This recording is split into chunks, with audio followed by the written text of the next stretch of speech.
Le jour où Francis Ngannou a littéralement failli tuer quelqu'un dans la cage. Et si t'as sûrement entendu parler des rumeurs de contrat du prédateur ces dernières semaines, il faut pas oublier que l'homme qui tape des gens pour vivre est un véritable phénomène de la nature. Je tape les gens pour vivre.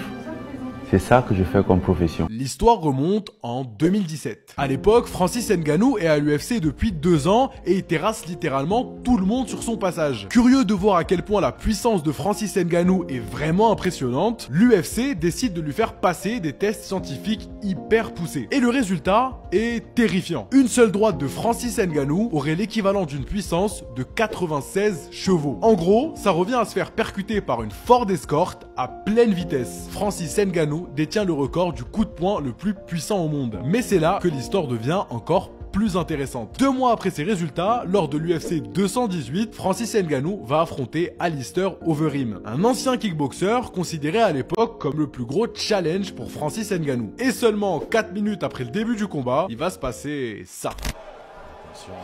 Oh, l'hypercute, c'est terminé, c'est terminé.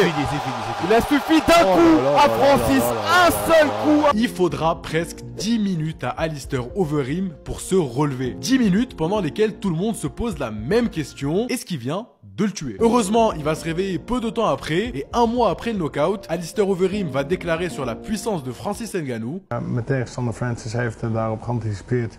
Et toi, pour 1 million d'euros, est-ce que tu te prends une droite de Francis Ngannou?